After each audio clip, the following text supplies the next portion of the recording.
সেদিন একটা অসহায় পিতা আমার দিকে তাকিয়ে খুব রেগে যেয়ে বলেছিল, আমরা যে গেমগুলো খেলি সেই গেমগুলো আমাদের জীবনটা নাকি নষ্ট করে দিচ্ছে। এই কথাটা শোনার পর একটু রাগও হয়েছিল, আবার একটু কষ্টও পেয়েছিলাম। তবে যখন সেই পিতার মুখ থেকে সম্পূর্ণ ঘটনাটা শুনলাম, তখন বুঝতে পারলাম যে আসলে হয়তো এইভাবে অনেক মানুষের জীবন নষ্ট হয়ে যাচ্ছে। আর যার জন্য সবথেকে বেশি কষ্ট পাচ্ছে আমাদের বাবা মা। দেখো, অনেকটা সময় তো আমরা গেম ফেলে আর ইভেন্টের ভিডিও দেখে নষ্ট করি। আজকে না হয় কয়েকটা মিনিট এই ভিডিওটা দেখে নষ্ট করি।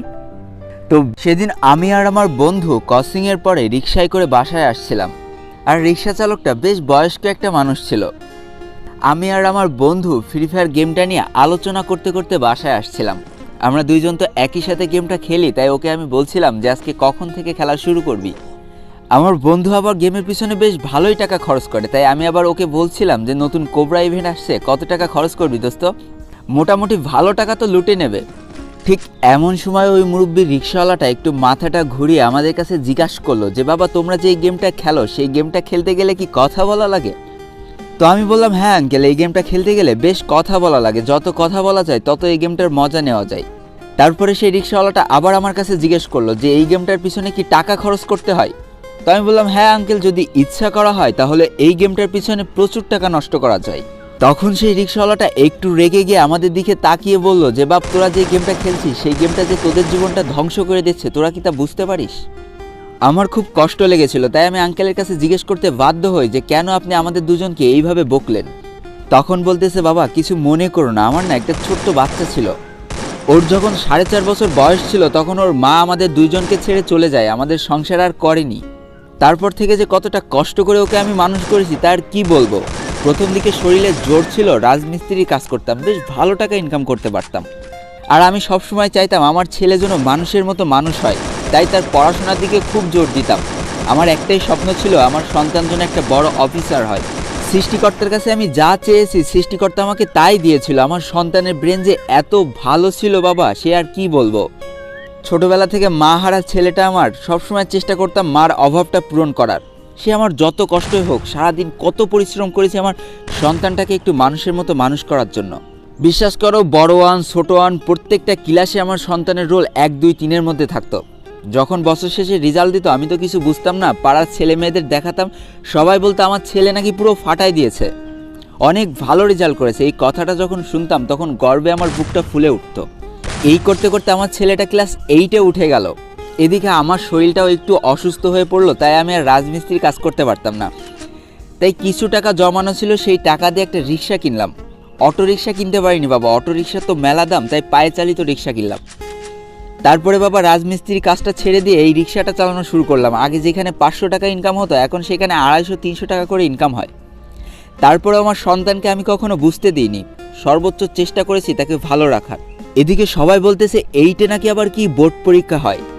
সারাদিন রিক্সা চালায়ে সন্তানের উপরে প্রচণ্ড খেয়াল রাখতাম যাতে আমার সন্তানটা এই বোর্ড পরীক্ষায় ভালো রেজাল্ট করে। এই করতে করতে বোর্ড পরীক্ষাটা শেষ হয়ে গেল, একদিন রেজাল্টও দিয়ে দিল।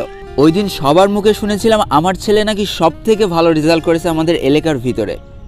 ওই দিন আমার সন্তানকে জড়িয়ে ধরে অনেক কেঁদেছিলাম বাবা, মনে করেছিলাম আমি হয়তো সফল একজন বাবা, আমি হয়তো আমার সন্তানকে সর্বোচ্চ চেষ্টা করে মানুষের মতো মানুষ করতে পারছি।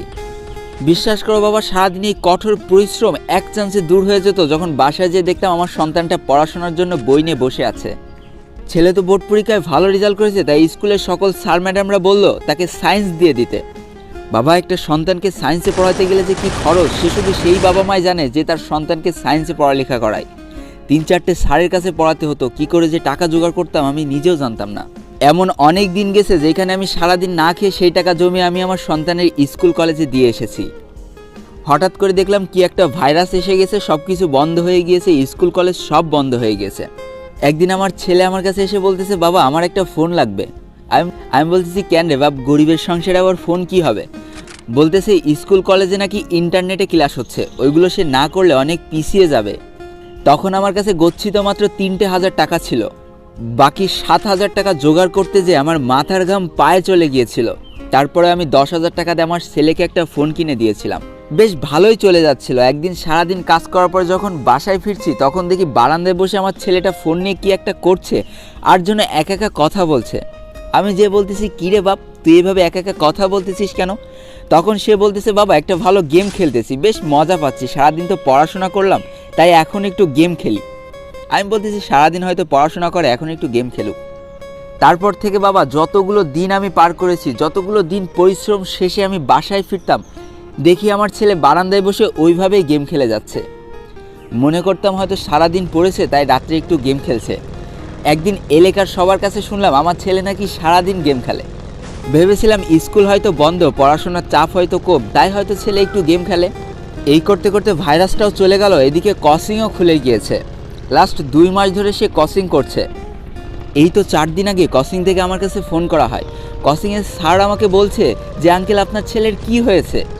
আপনার ছেলে আমাদের কসিংয়ের সব থেকে ভালো স্টুডেন্ট ছিল, আর এখন তাকে দেখলে মনে হয় সে আমাদের কসিংয়ের সব থেকে খারাপ স্টুডেন্ট। একটা পড়াশোনাও করে আসে না, একটা পড়াশোনাও পারছে না। এই কথাগুলো শোনার পর আমার আর শরীর কাজ করছিল না। আর সব থেকে শেষে সেই কসিংয়ের স্যার আমাকে কি বলেছিল জানো? সেই কসিংয়ের স্যার আমাকে বলতেছে আমি নাকি 2 মাসের টাকা দিইনি। বিশ্বাস করো বাবা, শত কষ্ট হলেও মাসের 1 তারিখে আমি কসিংয়ের টাকাগুলো দিয়ে দিয়েছি। তারপরে আমার ছেলের বন্ধুর কাছে জিজ্ঞেস করে জানতে পারলাম সে কসিংয়ের টাকা না দিয়ে সেই টাকা দিয়ে নাকি গেমের পিছনে খরচ করে ফেলেছে। বাপ, এই কথাটা শোনার পর আমার না বেঁচে থাকার মতো কোনো ইচ্ছা আর ছিল না। মনে হচ্ছিল পৃথিবীর সব থেকে বড় ব্যর্থ বাবা হয়তো আমি, যে তার সন্তানকে মানুষের মতো মানুষ করতে পারলো না। বা 3 থেকে 4 কিলোমিটার রিক্সায় করে যদি কাউকে বয়ে নিয়ে যাওয়া হয়, সেইখানে 10টা টাকা পাওয়া যায়, তাহলে বোঝো বাপ কতটা কষ্ট 1 কিলোমিটার রাস্তা যদি রিক্সা চালাও তুমি। রক্ত বিক্রি করে টাকা ইনকাম করাও না এর থেকে অনেক সহজ। আমার ছেলেকে আমি অনেক ভালোবাসি, তাই ওকে আমি কিছু বলতে পারিনি বাবা। আমি এখন কি করব? আমার তো এইভাবে রাস্তায় হাই হাই করে বেড়ানো ছাড়া আর কোনো উপায় নেই। তাই তোমাদের মুখে যখন শুনলাম এই গেমটার কথা, তাই তোমাদের বকে ফেলেছি, আমাকে মাফ করে দিও। দেখো, এই কথাগুলো শোনার পর আমার খুব খারাপ লাগছিল। তাই সকল গেমারদের উদ্দেশ্যে কয়েকটা কথা বলতে চাই। এভাবেই হয়তো প্রতিনিয়ত কষ্ট পাচ্ছে আমাদের শত শত বাবা মা। তারপরে হয়তো সন্তানের প্রতি ভালোবাসার জন্য কিছুই বলতে পারছে না তাদের আদরের সন্তানকে। আর সেই আমরা প্রতিনিয়ত কি করে যাচ্ছি? বাবা মার দুর্বলতার সুযোগ নিয়ে প্রতিনিয়ত তাদেরকে ঠকিয়ে যাচ্ছি। বিশ্বাস করো, এতে আমাদের বাবা মাকে ঠকানো হচ্ছে না, বরং সব থেকে বেশি ঠকাচ্ছি নিজেরা নিজেদেরকে। আজকে তোমরা টপ আপ করছো বলে কয়েকটা বন্ধু হয়তো তোমাদের দেখে হাতে তালি দিচ্ছে আর বলছে, দেখ এই ছেলেটা সব ধরনের ড্রেস নিয়ে নিচ্ছে। কিন্তু তোমরা এটা কি খেয়াল করে দেখেছো যে তুমি তোমার বন্ধুদের খুশি করতে যে বাবা মাকে কষ্ট দিয়ে ফেলছো? কিন্তু বিশ্বাস করো, তুমি সব থেকে বেশি পস্তাবা কখন জানো? যখন দেখবা এই গেমটা খেলতে তোমার আর একদম ভালো লাগতেছে না। আজ থেকে 3 থেকে 4 বছর পর এই গেমটা খেলতে তোমার সব থেকে বেশি ঘৃণা লাগবে। তখন যখন মনে পড়বে যে বাবা মার কত ঠকিয়ে তুমি এই গেমের পিছনে টপ আপ করে টাকা নষ্ট করেছো, তখন সেই পাপবোধটা, তখন সেই কষ্টটা তোমার ভিতরে যে পরিমাণ কাজ করবে তার তুমি কখনোই ভুলতে পারবা না। কারণ বন্ধুরা, কোনো গেম কিন্তু চিরদিন স্থায়ী হয় না। এই গেমটা আজকে তোমার কাছে সব থেকে বেশি ভালো লাগছে, একদিন দেখবা এই গেমটা তোমার কাছে সব থেকে বেশি খারাপ লাগছে। কিন্তু মাঝখান থেকে এই গেমের পিছনে যেই তুমি 3 থেকে 4টে বছর সময় নষ্ট করবা, সেই সময়টা তুমি কোনোদিনও ফিরে পাবা না। ততদিনে দেখতে পারবা তোমার জীবন থেকে বেশ কয়েকটা বছর হারিয়ে ফেলেছো, যেই বছরের ঘাটতি তুমি আর সারা জীবনেও তুলতে পারবা না। দেখবা সেদিনও সেই বন্ধুগুলো তোমাকে টপ আপ করা দেখে যারা তালি দিত, তারা আজও তোমার অসহায় অবস্থা দেখে তালি বাজাচ্ছে। তোমরা না তোমাদের লোল ভাইয়াকে ভালোবাসো? বিশ্বাস করো, তোমাদের এই লোল ভাইয়ার গেমের জন্য জীবনে কোনো ধরনের প্রভাব পড়েনি। না তার পড়াশোনায় খারাপ হয়েছে, না তার বাবা মা কষ্ট পেয়েছে, না তার চারপাশের মানুষ তাকে খারাপ বলে চেনে।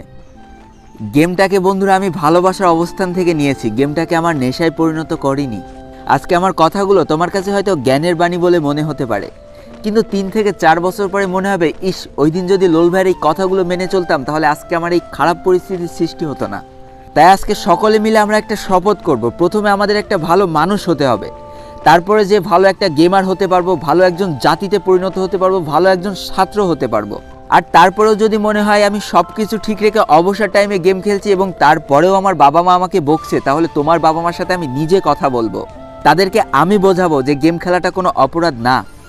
তাই বন্ধুরা, আজকের ভিডিওটা এই পর্যন্ত ছিল। ভিডিওটি ভালো লাগলে অবশ্যই একটা লাইক করে ফেলো, কমেন্ট করো, বন্ধুদের কাছে শেয়ার করে দিও। আর যদি আমার চ্যানেলে নতুন হয়ে থাকো, চ্যানেলটিকে সাবস্ক্রাইব করে পাশে থাকা বেল আইকনটায় ক্লিক করে ফেলো আর আমাদের এই সুখী পরিবারের একজন মেম্বার হয়ে যাও। আজকে আমি বিদায় নিচ্ছি টুয়েলভ লোল গেমারের পক্ষ থেকে। ততক্ষণ সবাই সুস্থ থেকো, ভালো থেকো, আর তোমাকে একটা যে মানুষগুলো ভালো আছে তাদেরকে অনেক ভালো রেখো। Tata, bye bye.